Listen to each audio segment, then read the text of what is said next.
Pertama, terima kasih untuk Revelation Union, komunitas online pendalaman iman. Saya kira alumni Fakultas Hukum UKI. Iya, Ya, betul Pak. Betul. ya, terima Betul, kasih Pak. banyak untuk teman-teman yang sudah mempersiapkan acara ini dan juga menentukan satu tema yang sangat penting untuk kita bahas. Memang kalau saudara ikuti saya, kiprah saya pengajaran melalui media online, saya belum pernah membahas isu ini sama sekali. Karena saya masih fokus untuk memberikan pengajaran dari aspek eksegetikal, biblical teologi, termasuk juga hal-hal terkait dengan apologetika Kristen, tapi tidak apologetik untuk isu yang satu ini. Nah, bukan berarti saya tidak aware untuk isu ini, tapi saya kira belum banyak orang yang ingin tahu tentang isu ini. Nah, parameter untuk saya berkesimpulan begitu adalah tidak banyak orang bertanya tentang isu ini kepada saya.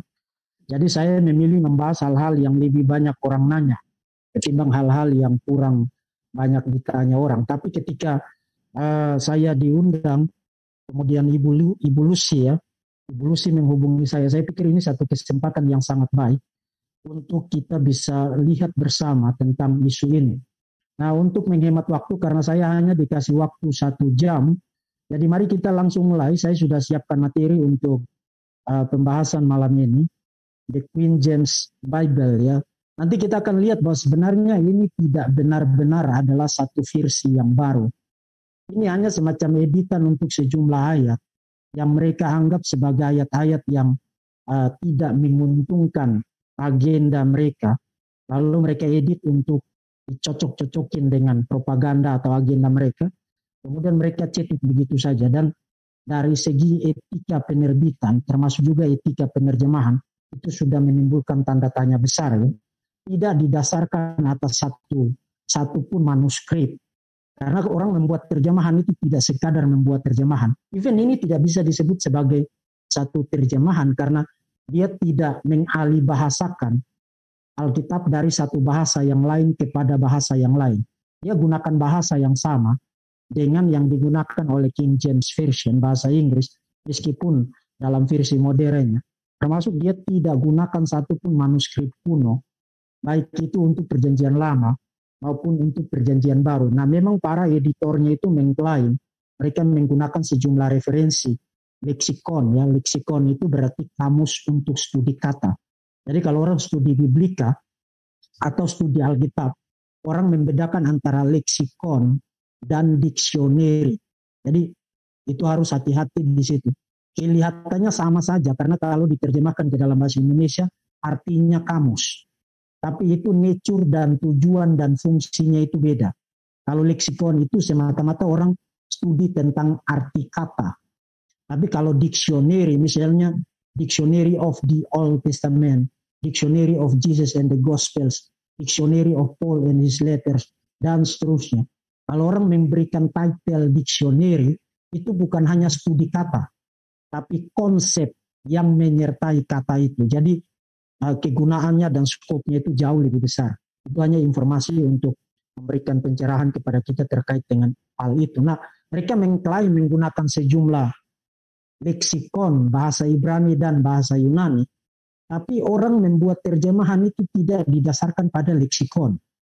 Orang membuat terjemahan, apalagi versi terjemahan Alkitab, misalnya Net Bible atau NIV, NAS, dan lain sebagainya. Itu dilakukan berdasarkan manuskrip, berdasarkan salinan naskah kuno atau naskah asli yang berasal dari era kuno. Nah, itu mereka tidak lakukan sama sekali.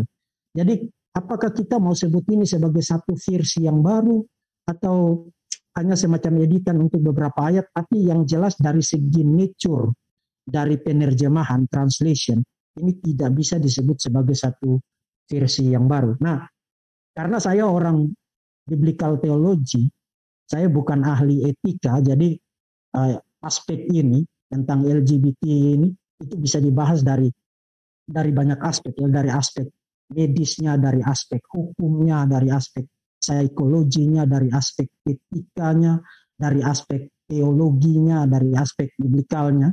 Saya tidak ahli dalam semua bidang itu. Saya hanya expert dalam bidang biblical theology.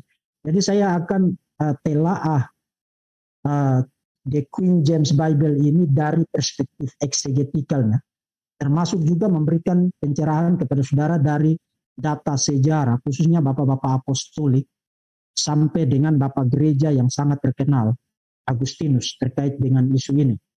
Nah, mari kita mulai dengan 2 komentar pengantar. Sebenarnya ada 3 komentar pengantar. Tapi Ibu kalau ada yang bisa jadi admin untuk admit orang masuk, tolong, karena saya agak kesulitan untuk agak mengganggu di screen saya. Terima kasih. Ya, sebenarnya ada 3 komentar pengantar, tapi satunya saya save sebagai penutup untuk presentasi malam ini. Pertama, Alkitab ini, The King James Bible ini terbit tahun 2012 dan mereka tidak mencantumkan nama editornya. Artinya mereka tidak mencantumkan siapa-siapa yang terlibat di situ, expertise-nya apa, bidang keahliannya apa. Jadi kalau saudara lihat misalnya NIV, Net Bible, New American Standard Version dan lain sebagainya, itu saudara akan ketemu siapa-siapa yang akan terlibat di situ. Termasuk mereka akan kasih keterangan orang ini bidang keahliannya apa. Sehingga memberikan kredensi, memberikan trust kepada publik, menimbulkan trust di hadapan publik untuk menggunakan versi itu. Nah, ini mereka tidak lakukan sama sekali. Dan ini hanya semata-mata diterbitkan atas dasar King James Version yang diterbitkan sekitar lebih dari 400 tahun yang lalu pada abad ke-17 atas biaya dari King James, ya, raja di Skotlandia pada masa itu belum join dengan Inggris. Kemudian Alkitab itu diterbitkan. Jadi semata-mata mereka mendasarkannya pada King James Version, ya. Nah, mereka mengklaim bahwa King James Version itu telah menimbulkan banyak kesalahpahaman, misinterpretation, ya, mereka menyebut itu kesalahan penafsiran, dan homofobik, jadi prejudis terhadap kelompok marginal ini, LGBT ini. Dan itu sebabnya mereka berupaya untuk membuat kesalahan penafsiran itu menjadi impossible dengan cara mengedit sejumlah ayat di dalam King James Version. Nah, pemilihan judulnya, pemilihan title itu The Queen James Bible itu sebenarnya Pak Deki putus-putus. Suara saya putus-putus. Clear Pak. Oke. Ada clear Pak, clear. Oke. Pemilihan judul The Queen James Bible itu sebenarnya dimaksudkan untuk memberikan echo, memberikan gema kepada propaganda LGBT. Karena menurut mereka King James itu sendiri sebenarnya meskipun dia punya istri, tapi dia punya kecenderungan seksual yang kecenderungan seksual homoseksual, ya. Jadi dia bisa berhubungan dengan perempuan tapi juga berhubungan dengan laki-laki, dan mereka mengklaim bahwa Queen James itu adalah semacam nickname, semacam sebutan yang well known, yang diketahui bersama oleh orang-orang terdekatnya, dan orang-orangnya menyebut King James itu dengan sebutan Queen James karena kecenderungan seksual yang tadi. Jadi judul itu dimaksudkan untuk memberikan echo, gema kepada isu itu. Nah, persoalan apakah secara historikal King James itu sendiri punya kecenderungan biseksual semacam itu kita tidak bisa pastikan. Dan saya kira kalau kita mau jujur melihat bukti-bukti sejarah yang ada, itu adalah semacam propaganda yang tidak terlalu kuat dasarnya. Tapi anyway, even kita grant, ya, Meskipun katakanlah kalau mereka benar bahwa King James itu punya kecenderungan seksual yang begitu, apa hubungannya? Apa hubungannya dengan isu tentang homoseksualitas? Karena legitimasi atau ilegitimasi dari isu ini itu tidak ditentukan oleh kecenderungan seksual seseorang, apalagi dia muncul pada tahap sejarah yang sangat belakangan pada abad ke-17. Jadi itu saja sudah sangat mencurigakan ya. Termasuk mereka mengklaim bahwa kata homosexuality itu sebenarnya baru muncul di dalam Alkitab. Baru muncul di dalam terjemahan Alkitab berbahasa Inggris itu tahun 1946 dalam Revised Standard Version. Nah, sebenarnya katakanlah itu juga benar bahwa kata homoseksual itu baru muncul di dalam terjemahan Alkitab berbahasa Inggris itu tahun 1946. Tapi jangan lupa bahwa bahasa itu sifatnya berkembang. Di dalam konteks bahasa Inggris sendiri, kata itu baru pertama kali muncul itu tahun 1892, abad ke-19. Jadi itu bukan satu argumen yang sangat kuat untuk memvalidasi apa yang sedang mereka kerjakan di sini, proyek untuk menerbitkan King James Bible ini. Nah, mereka mengklaim juga bahwa ada 8 ayat yang mereka edit. Tapi sebenarnya kalau saudara lihat di screen ya, kalau saudara lihat di screen, bergantung bagaimana cara saudara hitung. Itu bukan hanya 8, tapi bisa 9 atau bahkan bisa 10. Satu kali lagi bergantung saudara bagaimana hitung itu. Karena pertama, ayat yang pertama itu Kejadian 19 ayat yang kelima. Itu bukan hanya ayat yang kelima. Di ayat yang ke-7 mereka edit juga satu kata di situ. Dan Imamat 18 ayat 22, plus 20 ayat 13, kemudian Roma pasal 1 ayat 26, dan ayat 27. Makanya tadi saya katakan bergantung bagaimana cara saudara hitung. Kalau saudara join ayat 26, 27 Roma pasal 1 jadi satu teks, maka itu jadi 8. Tapi kalau saudara pisahkan itu, maka sebenarnya jadi 9 ya. Lalu 1 Korintus pasal 6 ayat 9, termasuk mereka sertakan juga ayat yang ke-10. Hanya saja ayat yang ke-10 itu tidak mereka edit sama sekali. Mereka hanya edit di ayat yang ke-9. Tampaknya mereka sertakan ayat 10 itu hanya semacam untuk memberikan konteks. Dan 1 Timotius pasal 1 ayat yang ke-10 dan Yudas pasal 1 ayat yang ke-7. Jadi itu adalah daftar ayat-ayat yang mereka edit dari King James Version. Nah, malam ini saya tidak akan bahas semua ayat ini sekaligus karena satu kali lagi waktu saya itu hanya 1 jam. Jadi saya hanya akan bahas 3 teks dari Perjanjian Lama, teks-teks yang sangat penting. Kemudian 1 teks dari Perjanjian Baru, Roma pasal 1 ayat 26 sampai 27. Yang lainnya itu bisa muncul di dalam sesi tanya jawab nanti kalau Bapak Ibu ingin tahu. Tapi saya kira itu sudah cukup representatif untuk memperlihatkan nature dan nilai dari apa yang sedang mereka kerjakan di sini. Nah, tadi poin ketiga yang saya katakan pada bagian pengantar akan saya sampaikan, tapi saya save untuk bagian penutup adalah itu kalau saudara lihat di sebelah kanan atas itu gambar desain covernya itu kan salib dengan warna-warni pelangi. Nah, itu sesuatu yang sangat menarik. Itu bukan sesuatu yang karena kreativitas desainer, tapi itu dilakukan dengan bertujuan. Jadi nanti saya akan bahas itu di akhir dari presentasi ini. Poin itu saya save dulu. Mari kita langsung mulai untuk beberapa pertimbangan eksegetika. Untuk apa yang mereka lakukan terhadap ayat-ayat ini. Tadi saya katakan 3 akan saya bahas dari dalam Perjanjian Lama. Kemudian 1 dari dalam Perjanjian Baru.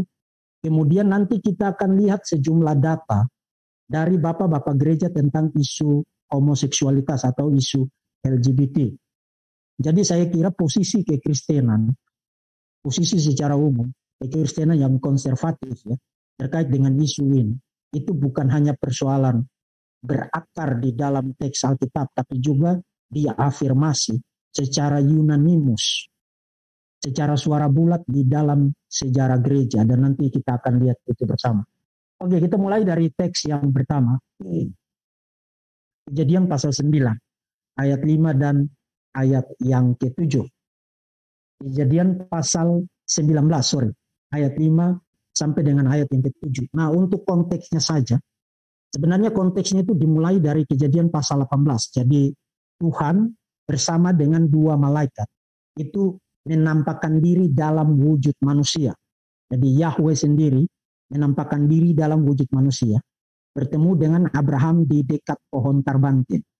Kemudian singkat cerita, Tuhan bersama dua orang malaikat itu dijamu dan mereka makan makanan. Catat ya, Tuhan ketika muncul dalam wujud manusia, tetragrammaton ya, Yahweh, diberi makan dan dia makan makanan.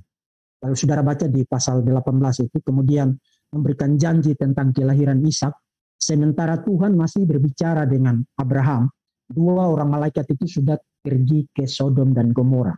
Dan itu menjadi konteks dari pasal 19 ayat 1 dan seterusnya, khususnya ayat 5 dan ayat yang ke-7.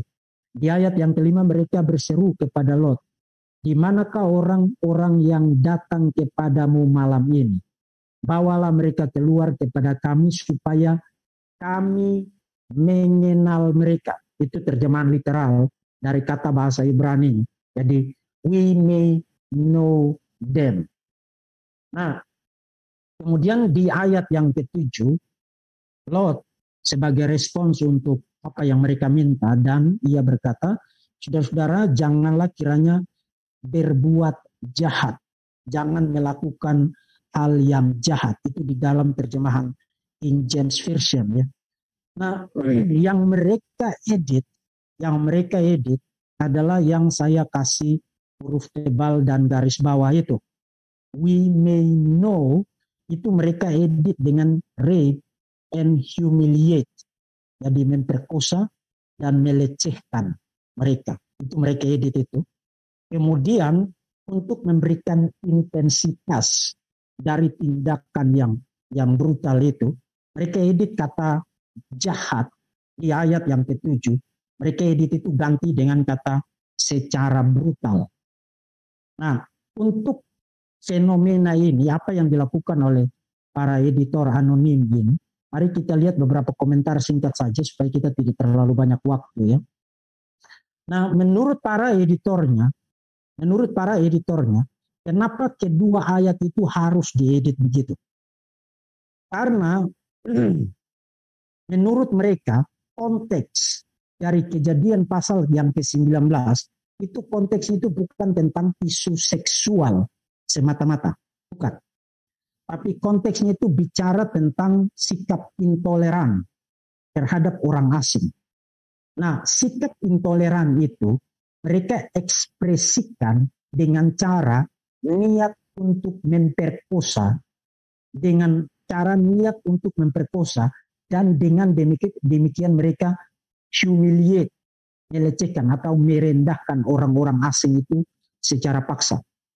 Itu penjelasan mereka, justifikasi mereka untuk editan yang mereka bikin di situ berdasarkan konteksnya. Jadi isu dari pasal 19 itu bukan isu seksual semata-mata, tapi isunya adalah sikap intoleran, ingin mendominasi orang lain, mengontrol orang lain secara paksa. Nah, ekspresi dari sikap itu adalah memperkosa dan humiliate dan melecehkan orang-orang asing itu. Itu adalah penjelasan mereka kalau saudara baca di editor note yang ada di dalam The King James Bible itu. Nah, saya hanya akan kasih saudara beberapa pertimbangan eksegetikal ya. Pertama, kata bahasa Ibrani yang diterjemahkan dengan we may know atau mengetahui atau mengenal, itu kata itu memang bisa diterjemahkan memperkosa, bisa. Kata itu bisa diterjemahkan memperkosa karena rentang semantik dari kata yada, mengenal, itu sebenarnya konotasinya itu bisa digunakan dalam konteks hubungan seksual. Misalnya itu digunakan dalam Kejadian pasal 4 ayat yang ke-5 ya.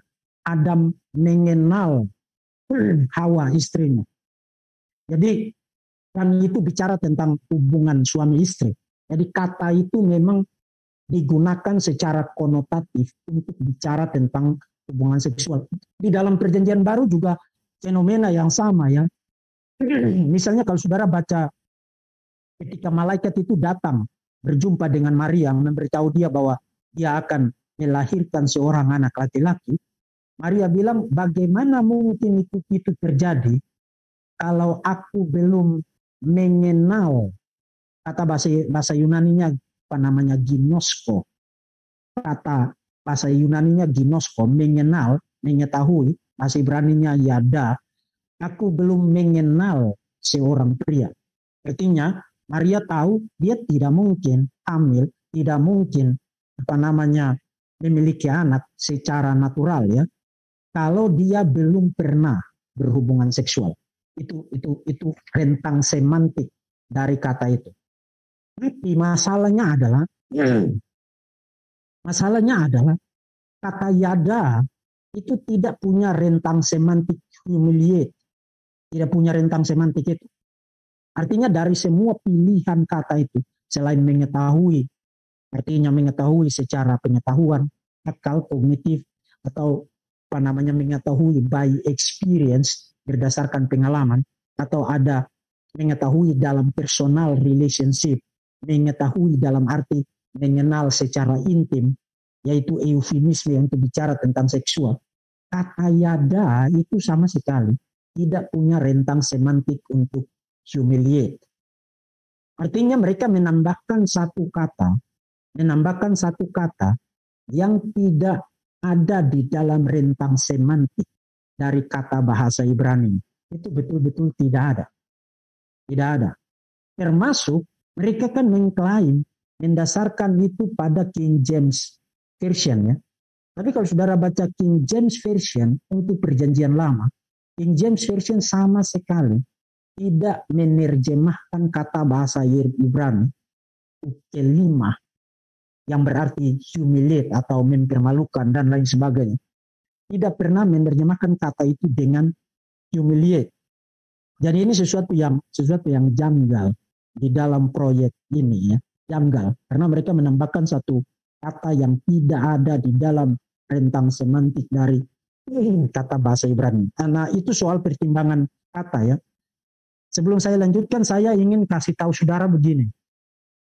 Kalau saudara studi Alkitab, melakukan pendalaman Alkitab, hati-hati untuk jangan sampai mendasarkan keseluruhan kesimpulan saudara semata-mata pada studi kata. Itu saudara akan jatuh, betul-betul saudara akan kacau luar biasa. Jadi studi kata itu sangat penting, tapi kata itu kan ada di dalam konteks. Nah, karena itu, mari kita pertimbangkan konteksnya.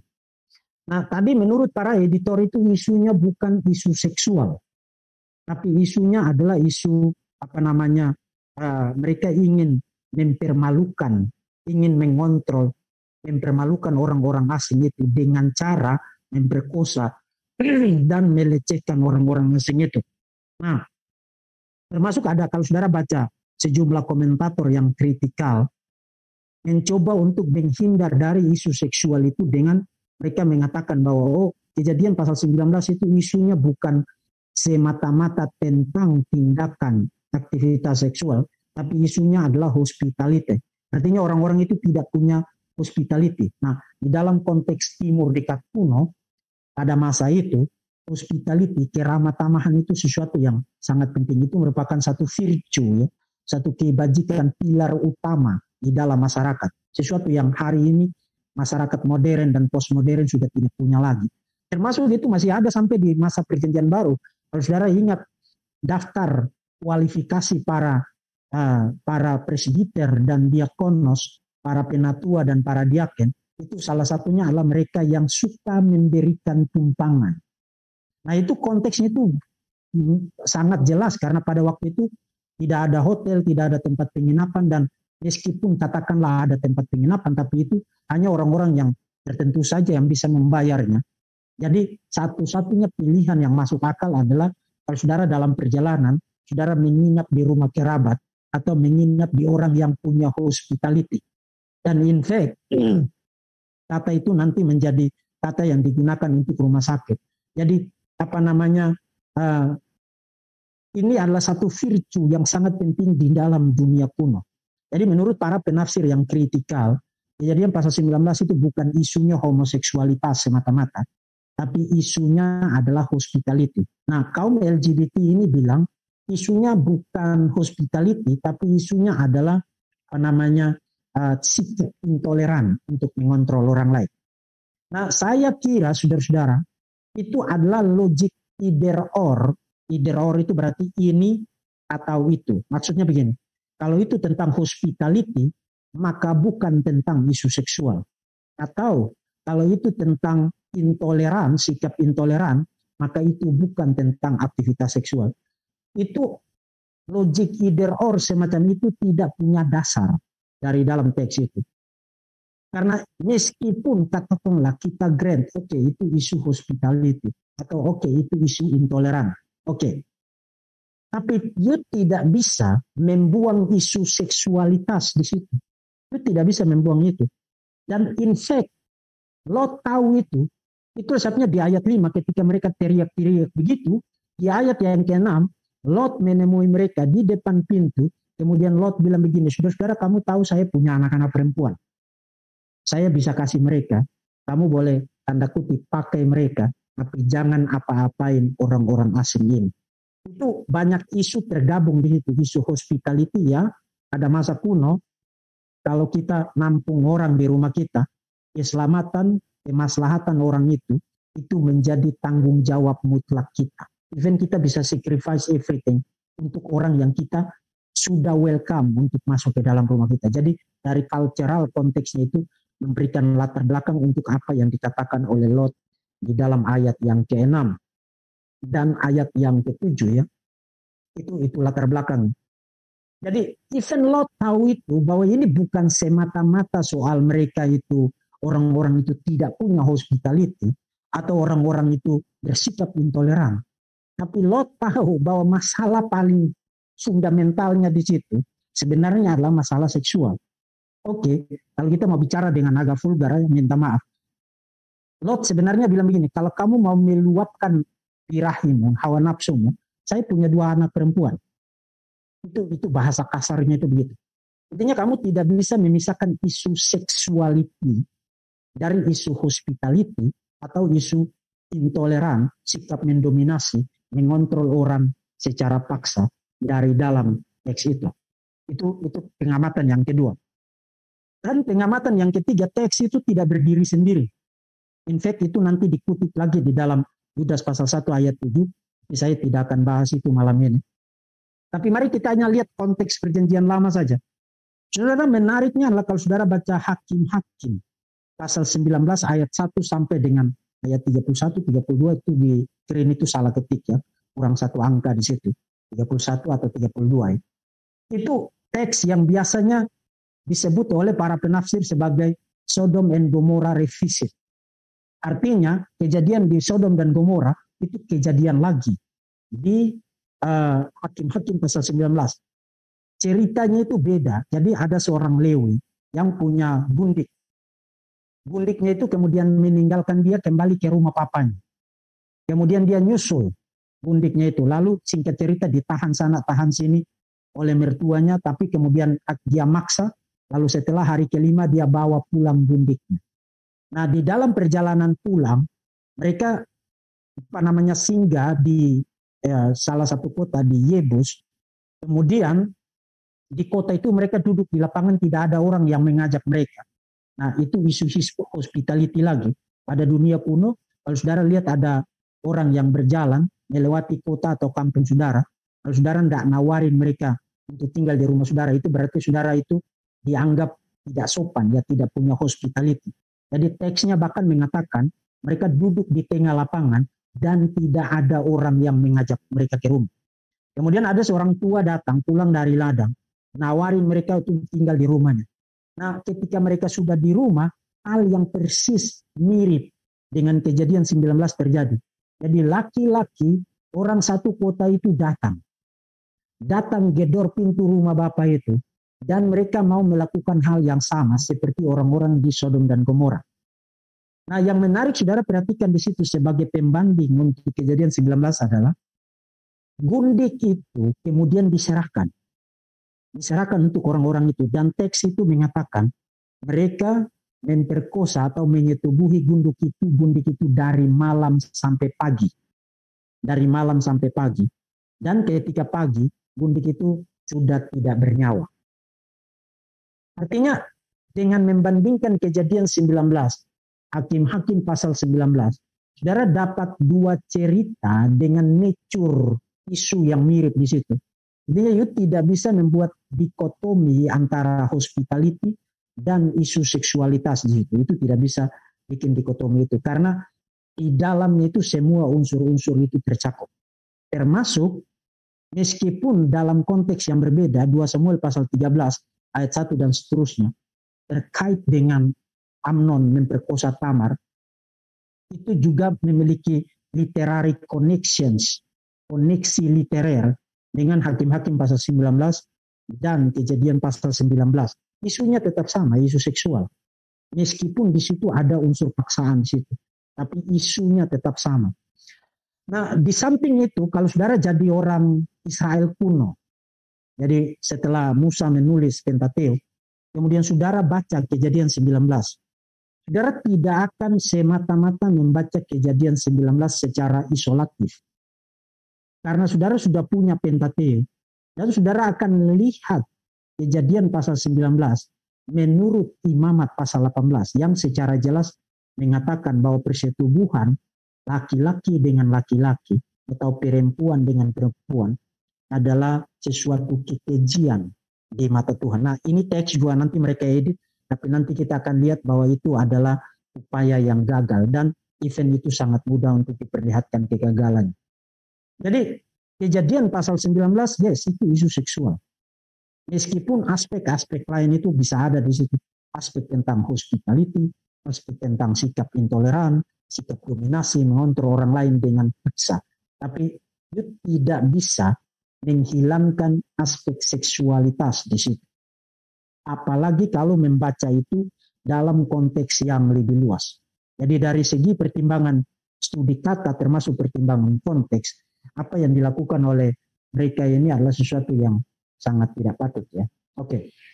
Itu Kejadian pasal 19 ayat 5 sampai dengan ayat 5 dan ayat yang ke-7. Sekarang mari kita pindah ke teks yang kedua. Imamat pasal 18 ayat 22 dan pasal 20 ayat 13. Imamat pasal 18 ayat 22 dan pasal 20 ayat yang ke-13. Di ayat yang 22, janganlah engkau tidur dengan laki-laki secara orang bersetubuh dengan perempuan, karena itu suatu kekejian. Nah, kalau saudara perhatikan di bawah itu, mereka tambahkan satu klausa di situ. Jadi janganlah engkau tidur dengan laki-laki seperti dengan perempuan in the temple of Molech. Jadi di dalam kuil Molok. Itu adalah satu kekejian. Jadi mereka tambahkan klausa itu di situ. Hal yang sama mereka lakukan juga dengan Imamat pasal 18 ayat yang ke-20, pasal 20 ayat yang ke-13. Mereka tambahkan di dalam kuil atau di dalam kuil Molok. Hal yang sama mereka tambahkan. Bunyi ayat ini juga persis sama dengan yang dilarang di dalam pasal 18 ayat yang ke-22. Nah, mari kita lihat beberapa hal. Menurut para editornya, kata yang diterjemahkan dengan kekejian di situ, towebah, kata itu bukan merupakan satu kata yang selalu berarti satu kesalahan yang harus diganjar dengan hukuman mati. Itu kata semata-mata berarti kamu itu tidak clean, tidak pure secara ritual. Artinya najis ya. Dan najis di situ tidak selalu diikuti dengan hukuman mati. Itu menurut mereka begitu. Dan yang kedua, mereka mengakui bahwa bahan klausa in the temple of Molech itu memang tidak ada di dalam teks bahasa Ibrani. Tapi itu terimplikasi dari konteksnya. Karena kalau saudara baca di Imamat pasal 20, itu ayat 2, ayat 3, ayat 4, ayat 5, itu memang bicara tentang penyembahan berhala, khususnya child sacrifice yang dilakukan di kuil Molok. Jadi mereka mengaku itu tidak ada, tapi mereka bilang itu bisa dijustifikasi dari dalam konteksnya.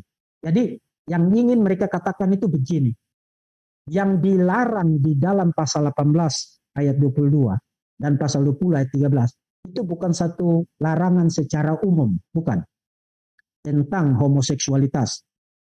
Tapi yang dilarang adalah homoseksualitas yang dilakukan di dalam kuil pagan, di dalam kuil berhala, kuil Molok. Artinya ini sifatnya kultik ya.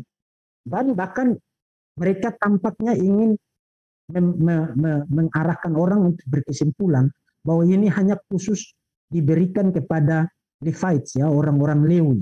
Karena yang berhubungan dengan tempel, yang berhubungan dengan ritual, yang berhubungan dengan penyembahan di kuil itu kan orang-orang Lewi. Jadi ini bukan satu larangan yang dimaksudkan untuk Israel secara umum, yang pertama. Dan yang kedua, ini bukan satu larangan dengan cakupan yang general. Ini satu larangan di dalam konteks spesifik untuk kelompok orang spesifik. Itu logik mereka, logik yang mereka ingin bangun itu begitu. Nah, saudara, mari kita lihat bahwa itu logik yang persis gagal sama sekali. Karena apa? Pertama, kalau saudara baca, ini kita fokus ke pasal 18 saja, demi keringkasan ya.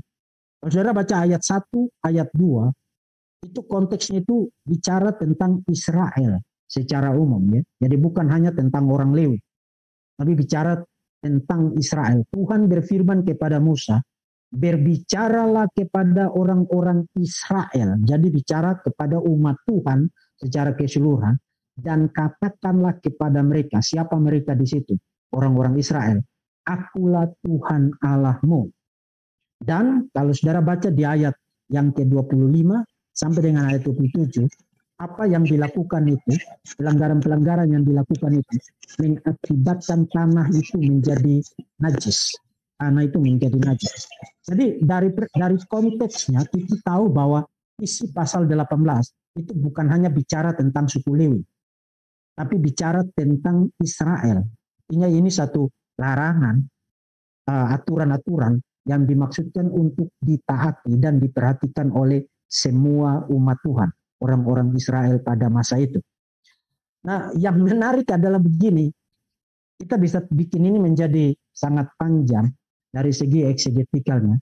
Tapi kalau saudara perhatikan ayat, kalau kita baca mulai dari ayat itu 1 sampai dengan 24, itu logik yang tadi itu persis adalah absurd ya. Kita mulai, jangan kau serahkan seorang dari anakmu untuk dipersembahkan kepada Molok. Jadi ada penyebutan tentang penyembahan di kuil Molok, dan umumnya penyembahan di kuil Molok itu dilakukan dengan cara mempersembahkan anak. Jadi anak itu dibakar di kuil Molok itu sebagai persembahan kepada dewa Molok. Itu ayat yang ke-20, ayat yang ke-21. Supaya jangan engkau melanggar kekudusan nama Allahmu, akulah Tuhan. Nah, ayat 22 itu tidak lagi bicara tentang Molok, tidak lagi bicara tentang itu. Itu sudah selesai di ayat yang ke-21. Ayat 22 itu tinggal lagi kepada aturan yang lain lagi, regulasi yang lain lagi. Janganlah engkau tidur dengan laki-laki secara orang bersetubuh dengan perempuan, karena itu satu kekejian. Nah, yang saya maksudkan itu begini. Kalau you mau berargumentasi bahwa larangan di ayat 22 itu konteksnya hanya dibatasi di dalam kuil pagan, imply-nya kalau di luar kuil pagan, it's okay. Artinya kalau kamu berhubungan laki-laki dengan laki-laki di dalam kuil pagan, itu merupakan kekejian.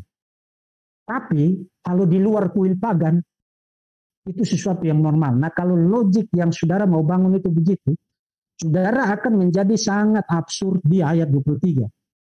Janganlah engkau berkelamin dengan binatang apapun. Pertanyaan, kenapa mereka tidak tambahkan in the temple of Molek di situ? Sehingga engkau menjadi najis dengan binatang itu. Seorang perempuan janganlah berdiri di depan seekor binatang untuk berkelamin. Karena itu satu perbuatan keji. Nah, kalau mau konsisten dengan logik itu, apakah sekarang mereka akan bersedia untuk berargumentasi bahwa jangan berhubungan seksual dengan binatang di dalam kuil dewa Molok. Tapi kalau di luar kuil dewa Molok, it's okay. Even para penganut LGBT tidak akan berargumentasi begitu. Mostly mereka menganggap bestiality, ya, hubungan seksual dengan binatang itu sesuatu yang menjijikan. Karena yang mereka ingin bela adalah hubungan seksual antar sesama jenis ini. Mereka tidak membela hubungan seksual dengan binatang. Jadi ini bukan hanya sesuatu yang absurd, tapi sangat selektif sekali.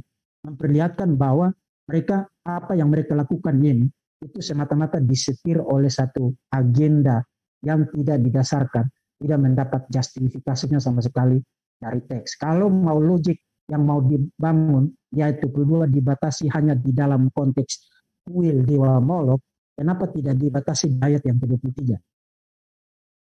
Kenapa tidak dibatasi di ayat yang ke-23? Bahwa kalau berhubungan dengan binatang di dalam kuil dewa Molok itu dilarang, itu kekejian. Tapi kalau di luar maka boleh. Itu sesuatu yang sangat absurd sekali. Nah, jadi dari segi pengamatan konteksnya, teks yang kedua ini dan yang ketiga ini juga merupakan sesuatu yang tidak mendukung agenda mereka, ya. Even kita tidak memerlukan argumen yang teknis dan rumit, ya, dan lain sebagainya. Itu bisa dilakukan, tapi hanya pengamatan sederhana begini saja sudah memperlihatkan bahwa apa yang mereka lakukan ini sama sekali tidak punya justifikasi. Nah, sekarang mari kita pindah ke teks yang terakhir yang akan saya bahas malam ini. Roma pasal 1.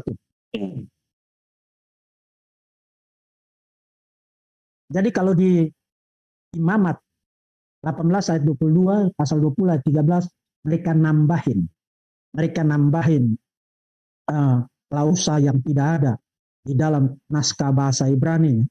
Di Roma pasal 1 ayat 26-27, ini mereka betul-betul edit, dalam arti mereka pindahin.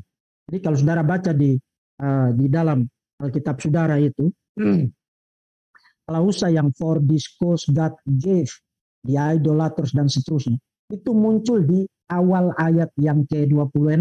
Itu kalau saudara baca di dalam King James Version, termasuk juga di dalam terjemahan yang saudara pakai, misalnya terjemahan Indonesia Baru, itu muncul di ayat yang ke-26. Karena itu Allah menyerahkan mereka kepada hawa nafsu yang memalukan. Itu mereka pindahkan ke akhir dari ayat 27, ya. Nah, kemudian di ayat yang ke-27 awal itu juga mereka delete beberapa kata di situ dari dalam King James Version, ya, and likewise also the men. Nah, mereka delete itu, kemudian mereka mulai dengan men with men working that dan seterusnya. Poin mereka itu begini. Mereka ingin mengatakan bahwa ini sama seperti yang terjadi di dalam Imamat pasal 18 tadi dan Imamat pasal 20 tadi. Ini adalah larangan terkait dengan hubungan sesama jenis dalam konteks kultik, dalam konteks penyembahan berhala. Jadi bukan satu kecaman secara umum terhadap aktivitas seksual sesama jenis. Itu poin mereka itu begitu. Itu sebabnya mereka edit sana sini, mereka delete, mereka pindahin sana sini untuk membuat koneksi antara perilaku seksual yang unnatural ini, yang tidak natural ini, dikaitkan dengan masalah penyembahan berhala. Itu yang mereka lakukan untuk dua ayat ini. Nah, mari kita lihat apa yang komentar mereka terkait dengan apa yang mereka lakukan di Roma pasal 1 ayat 26 ayat 7. Mayoritas sarjana, mayoritas ahli termasuk kami setuju bahwa dosa dalam Roma pasal 1 bukan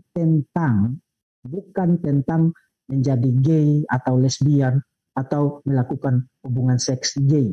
Bukan.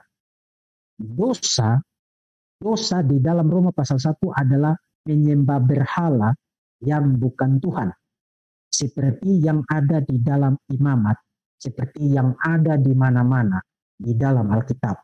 Jadi saudara lihat begitu mereka melokalisasi, mendomestikasi cakupan konteks dari kecaman itu pada konteks pagan penyembahan berhala seperti di dalam Ulangan 18. Mereka berpikir mereka mendapat way out, mendapat jalan keluar dari kecaman ini. Kecaman ini tidak untuk hubungan seksual sesama jenis secara general, ini hanya kecaman untuk hubungan seksual sesama jenis di dalam konteks penyembahan berhala. Nah, mereka mengatakan most scholars, ya, mayoritas sarjana, saya tidak yakin mayoritas sarjana, khususnya Roman scholars, ya, para ahli terkait dengan surat Roma, itu setuju dengan poin itu. Saya tidak yakin. Kalau yang kritikal mungkin. Tapi kalau saudara perhatikan, banyak sekali buku-buku tafsiran untuk surat Roma dan yang excellent, ya. Misalnya Douglas J. Moore, itu dia tulis tafsiran untuk surat Roma itu di dalam seri NIV Application Commentary, termasuk juga di dalam New International Commentary on the New Testament, termasuk Frank Tillman, seorang ahli perjanjian baru yang konservatif, juga menulis untuk surat Roma dan lain sebagainya.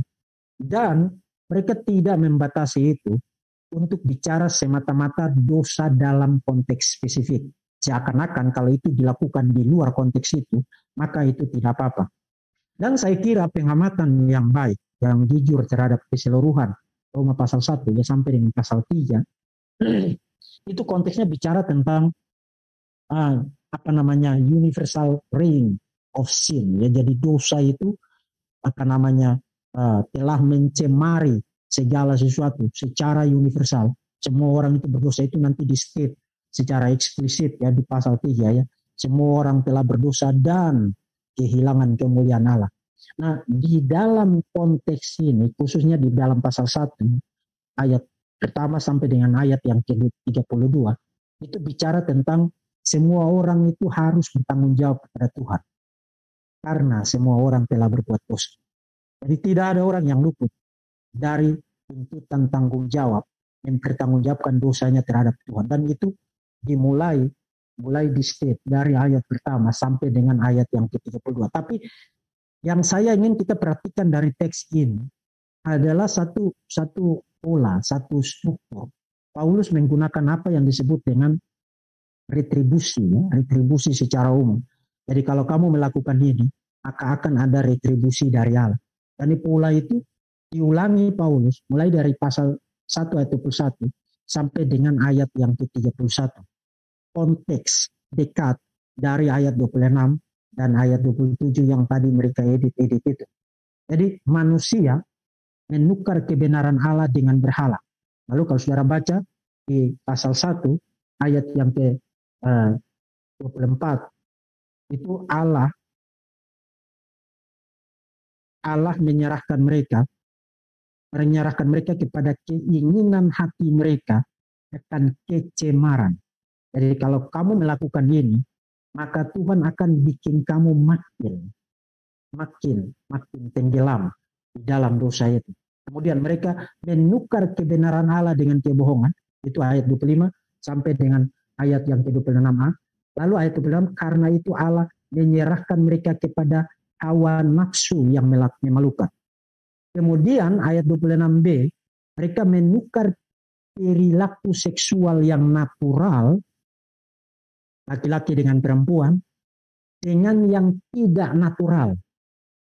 Dan dikatakan, terutama di ayat yang ke-8, dan karena mereka tidak merasa perlu untuk mengakui Allah, maka Allah menyerahkan mereka kepada pikiran-pikiran yang tertutup, sehingga mereka melakukan apa yang tidak pantas.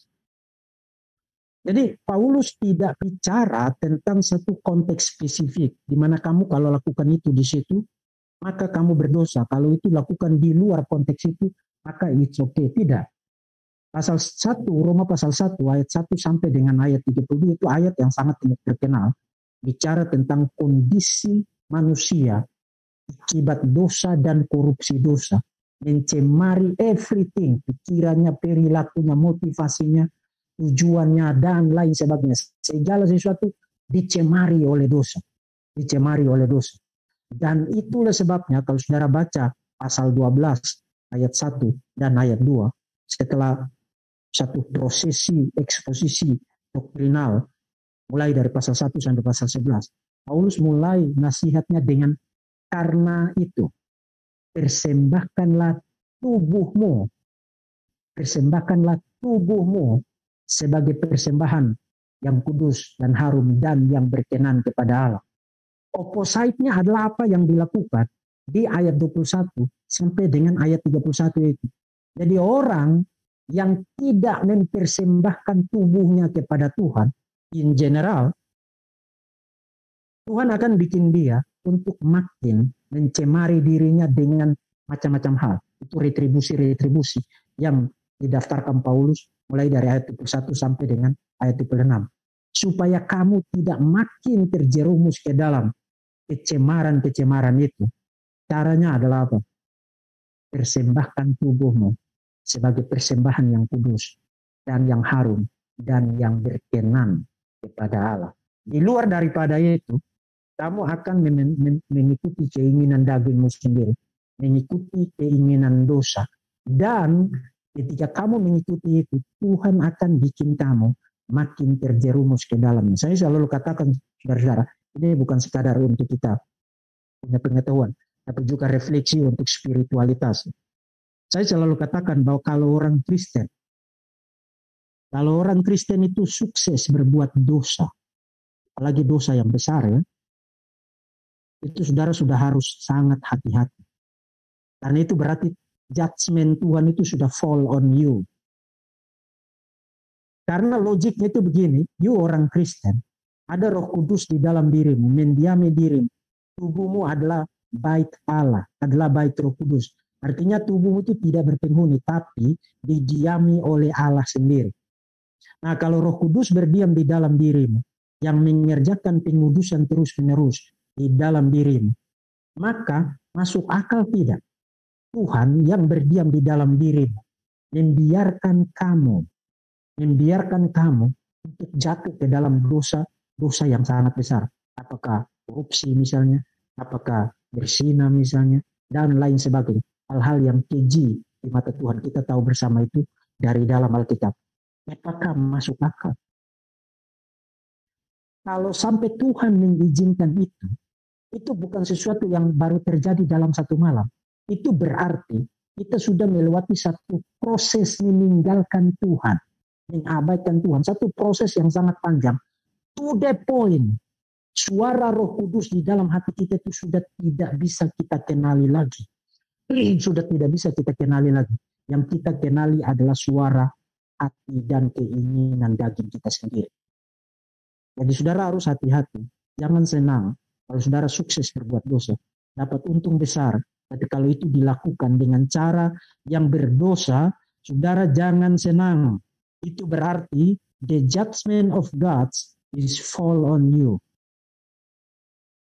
Penghakiman Tuhan sedang jatuh ke atasmu. Karena ini yang sedang dikatakan Paulus di dalam teks ini. Anyway, terkait dengan Alkitab ini, King James Bible ini, itu satu proyek gagal, tidak mencerminkan teks dan konteks dari Roma pasal 1. Nah, itu hanya beberapa sampel memperlihatkan kepada saudara bahwa orang-orang ini melakukan sesuatu yang tidak berguna ya. Tidak berguna karena memang tidak ada dasarnya di dalam Alkitab. Sekarang mari kita lihat data dari bapak-bapak gereja ya tentang isu homoseksualitas. Ini dari Didache. Didache ini menarik ya. Menarik karena ini berasal dari era yang sangat awal sekali. Ada yang memberi penanggalan tahun 70 after kejatuhan Yerusalem. Ada yang memberi penanggalan itu akhir abad pertama. Anyway, Didache ini berasal dari abad pertama. Saya kira sulit menemukan scholar yang argue bahwa teks ini berasal dari setelah abad pertama. Yang mostly percaya bahwa teks ini berasal dari era yang sangat awal sekali. Dan apa yang dikatakan oleh Didache? Kamu tidak akan melakukan pembunuhan. Jadi jangan membunuh, jangan melakukan persinahan, jangan melakukan pederasti, hubungan homoseksual antara laki-laki dewasa dengan laki-laki remaja. Nah ini Didake, dari mana dia dapat ide ini?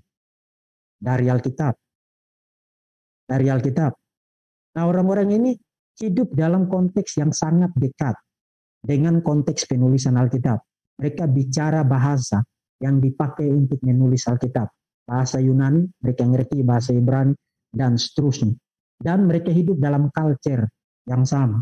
Dan mereka waktu membaca teks-teks itu menyimpulkan, membuat semacam larangan yang tidak boleh dilakukan oleh orang-orang Kristen. Ini diatestasi juga di dalam tulisan dari non-Kristen. Kalau saudara baca Pliny the Younger, Pliny the Younger itu gubernur di Bitinia ya, di daerah Syria sana, pada awal abad kedua, sekitar tahun 110 atau 112. Dan dia ditugaskan oleh Kaisar Trajanus menangkap, menginvestigasi, dan menghukum orang-orang Kristen. Jadi kalau saudara orang Kristen pada abad pertama dan awal abad kedua, even sampai ke abad keempat, itu adalah kriminal di dalam Kekaisaran Romawi. Dan menariknya Pliny the Younger mengatakan bahwa waktu dia menginterogasi orang-orang Kristen itu, mereka ngasih tahu bahwa orang-orang ini bukan merupakan kelompok yang berbahaya bagi masyarakat. Mereka tidak boleh mabuk-mabukan, mereka tidak boleh mencuri, mereka tidak boleh berzina, dan mereka tidak boleh melakukan hal-hal yang membahayakan orang lain. Yang mereka lakukan adalah berkumpul pada hari pertama setiap minggu. Kemudian menyanyikan lagu kepada Kristus seperti kepada Tuhan.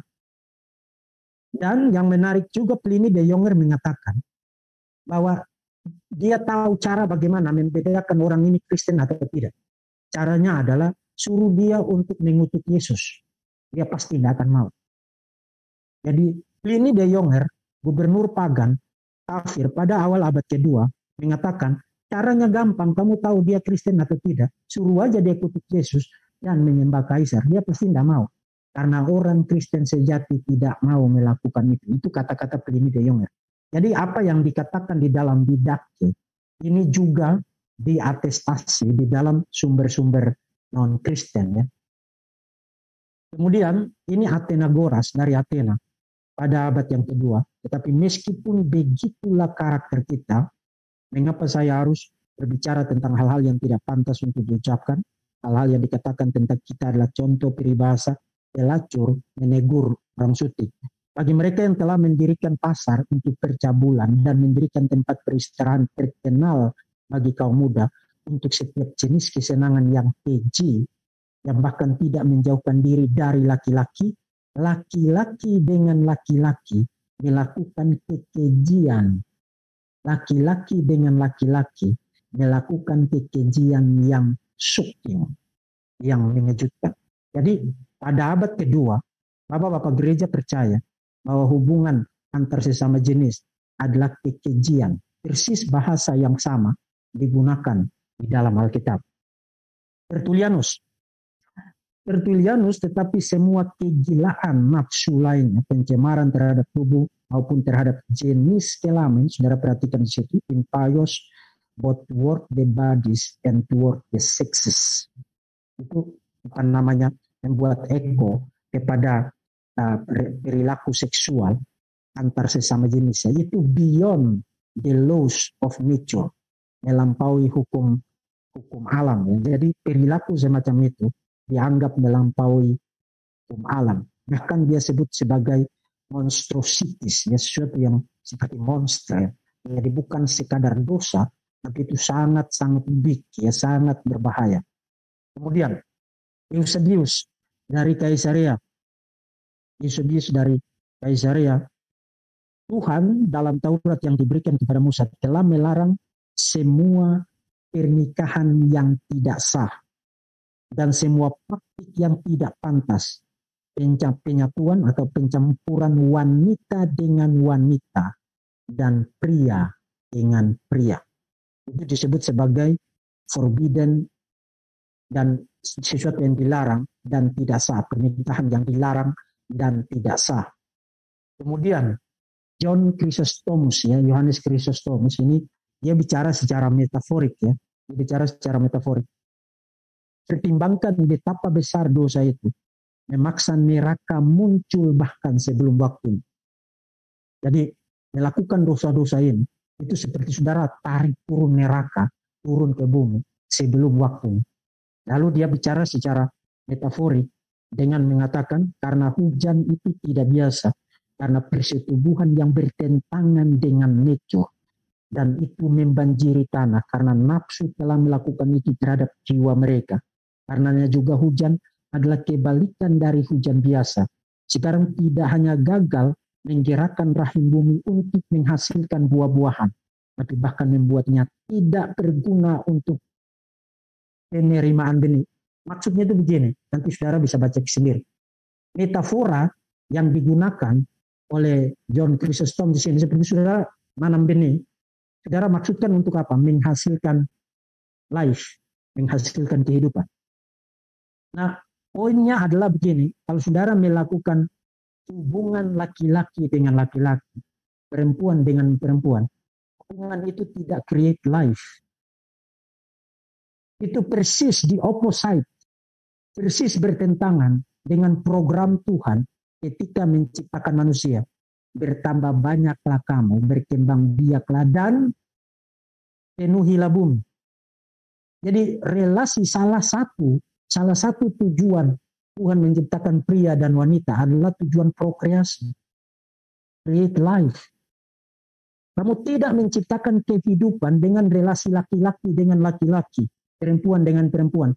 Bahkan itu berpotensi untuk mematikan kehidupan di dalam alam semesta. Itu metafora yang digunakan oleh John Chrysostom. Sangat powerful sekali.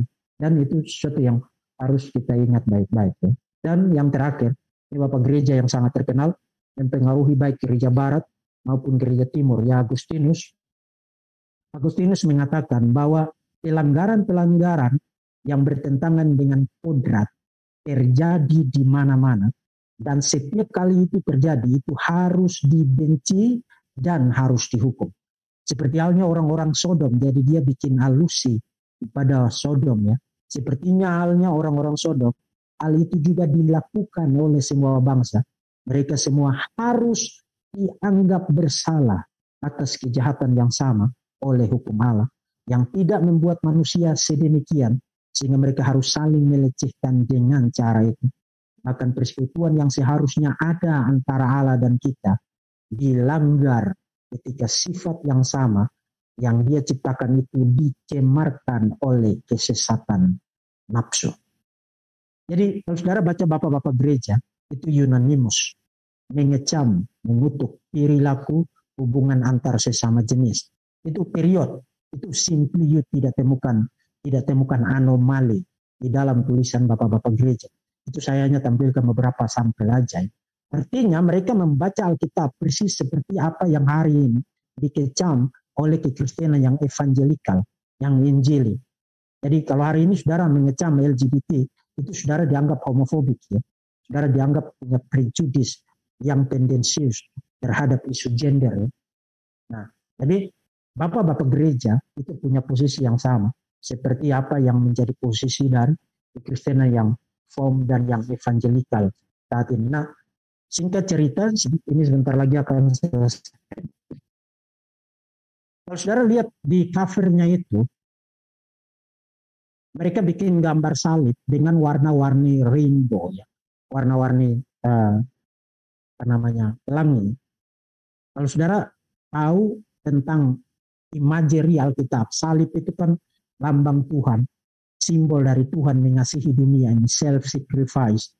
Dalam rangka Tuhan mengasihi dunia ini, menyatakan kasihnya akan dunia ini, mengutus anak tunggalnya mati secara terhina di atas Kalvari, kemudian menanggung kutuk dosa kita, dan mengalahkan maut pada hari ketiga bangkit dari kematian. Jadi salib adalah simbol dari kasih Allah bagi dunia ini, pengampunan dosa dan keselamatan.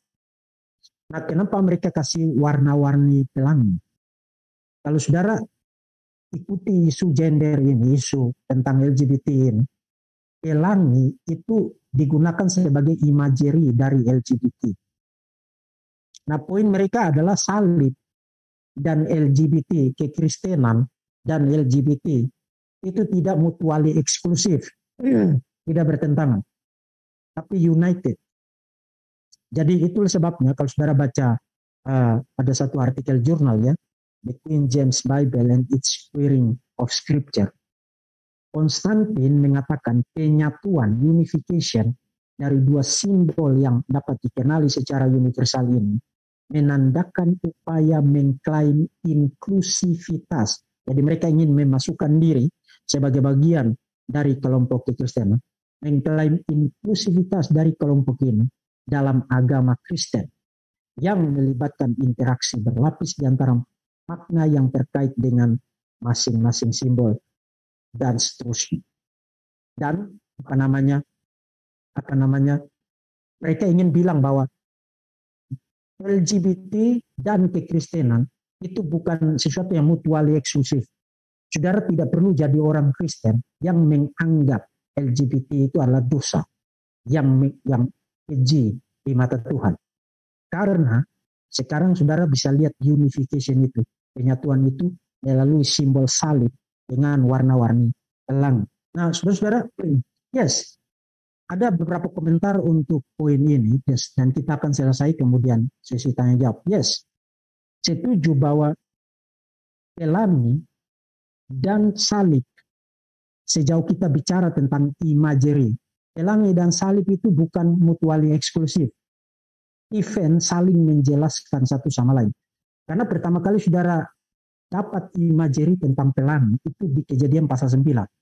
Setelah Tuhan menyapu bersih manusia dengan air bah, menyelamatkan satu keluarga, Nuh dan anak-anaknya.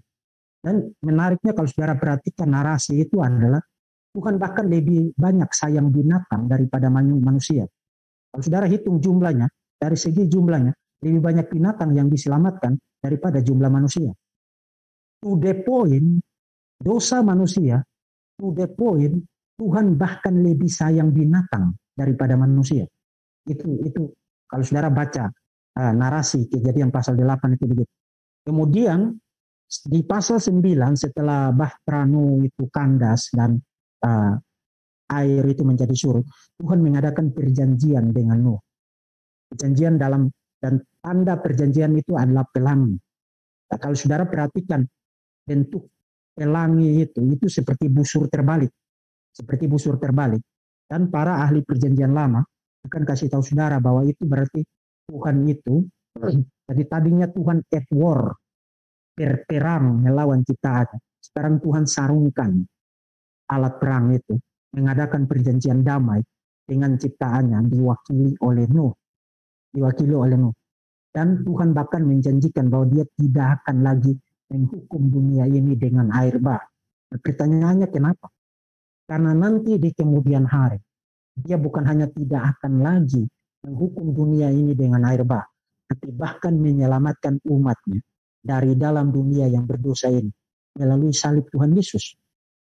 Dan nanti melalui salib Tuhan Yesus, kematiannya di atas salib, kebangkitannya pada hari ketiga, naik ke surga, kita akan tiba pada langit baru dan bumi baru yang tidak akan ada lagi kematian, tidak akan ada lagi penderitaan, tidak akan ada lagi kesulitan, air mata dan lain sebagainya di dalam langit baru dan bumi baru. Jadi yes, pelangi dan salib itu tidak mutually eksklusif sejauh bicara tentang metaforik. Tapi pertanyaannya adalah siapa yang mengatakan kepada saudara bahwa LGBT itu terkandung di dalam rentang semantik dari imagery pelangi? Siapa yang menyatakan kepada saudara begitu? Siapa, atas dasar apa kamu mengasosiasikan LGBT dengan pelangi, tanda perjanjian, the sign of covenant di dalam Kejadian pasal yang ke-9? Itu yang pertama. Dan yang kedua, yes, ada hope untuk mereka yang ada di dalam kategori ini. Itu tidak mengatakan bahwa kamu kalau punya kecenderungan ini dan melakukannya dan hidup di dalamnya dan bahkan mempertahankannya, itu tidak mengatakan bahwa kamu tidak punya peluang untuk diselamatkan. Undangan Injil itu dimaksudkan untuk semua orang. Saudara jangan merasa diri saudara lebih suci dari orang-orang ini. Karena tidak perlu saudara melakukan dosa LGBT untuk saudara masuk neraka. Tidak perlu. Saudara ingat dosa pertama yang mengakibatkan Adam dan Hawa dihukum keluar dari Taman Eden. Bahkan Tuhan taruh kerubim di pintu taman itu, tidak boleh masuk, dan Tuhan larang mereka tidak boleh punya akses lagi kepada pohon kehidupan itu. Itu dosa apa? Bukan dosa LGBT. Makan buah. Makan buah. Semua dosa in nature adalah pemberontakan terhadap Tuhan, dan pemberontakan terhadap Tuhan pada dasarnya harus diganjar dengan hukuman yang kekal. Jadi bicara secara substansial, semua dosa apapun itu bentuknya itu harus diganjar dengan hukuman kekal. Harus. Karena yang kita lecehkan itu dignity yang tidak terbatas. Saudara ikuti logik yang dibangun oleh Anselmus pada abad ke-11. Kenapa dosa itu harus diganjar dengan hukuman yang kekal? Karena dignity dari pribadi yang dilecehkan melalui dosa kita, apapun bentuknya, itu dignity-nya itu adalah dignity yang infinite. Kalau kita melecehkan pribadi dengan martabat harkat yang infinite, yang tidak terbatas, maka hukuman yang setimpal dengan pelecehan kita itu adalah hukuman yang tidak terbatas. Jadi berbicara dari poin itu, saudara dan saya tidak lebih suci, tidak lebih layak untuk masuk surga dibandingkan dengan orang-orang ini. Itu the gospel. Kita semua diselamatkan by grace alone, through faith alone, in Christ alone. Diselamatkan hanya oleh karena anugerah melalui iman, hanya di dalam Tuhan Yesus Kristus. Dan kalau nanti kita masuk surga, itu bukan karena tangan kita cukup kuat memegang tangan Tuhan Yesus, sehingga kita bertahan sampai akhir. Tidak. Kalau nanti kita diselamatkan, itu karena tangan Tuhan Yesus cukup kuat untuk menjaga kita dari terlepas dari genggaman. Jadi yang membuat kita diselamatkan dan nanti akan masuk ke dalam langit baru dan bumi baru, bukan karena kita cukup suci atau karena kita tidak terlibat di dalam dosa ini dan dosa itu. Itu the gospel, kita harus ingat itu baik-baik. Tapi pada saat yang sama, kita harus mengatakan bahwa dosa-dosa spesifik ini, seperti yang tadi kita baca beberapa di antaranya di dalam Alkitab, memang didaftarkan sebagai dosa-dosa yang terkategori kekejian di mata Tuhan. Nah itu bukan hanya sekadar kekejian di mata Tuhan, tapi merupakan sesuatu yang merusak diri dan merusak tujuan daripada penciptaan itu sendiri. Itu yang persis diargu oleh Yohanes Chrysostomus tadi, bukan? Tidak create life, tidak menciptakan kehidupan, bahkan berpotensi mereduksi kehidupan sampai kepada titik nadir. Dan itu sebabnya itu dianggap sebagai kekejian di mata Tuhan. Tapi untuk orang-orang semacam ini, undangan Injil itu tetap harus dikemukakan kepada mereka. Mereka harus mendengar tentang Injil, harus sadar bahwa ini adalah sesuatu yang berdosa. Dan sesuatu yang berdosa ini bahkan secara spesifik dikecam di dalam Alkitab. Kamu tidak bisa mengklaim diri akan masuk ke dalam komunitas kekristenan, memasang simbol salib sebagai simbol penerimaan, tapi pada saat yang sama hidup di dalam dan bahkan mempertahankan hal-hal perilaku-perilaku yang persis bertentangan dengan the gospel, bertentangan dengan Injil. Dan karena itu saudara, Tuhan Yesus satu-satunya juru selamat dunia juga adalah juru selamat bagi orang-orang ini. Dan kalau saudara ada panggilan khusus dari Tuhan terlibat di dalam pelayanan untuk orang-orang ini, saudara ada dalam satu misi yang sangat penting. Saya ada dalam satu misi yang sangat penting.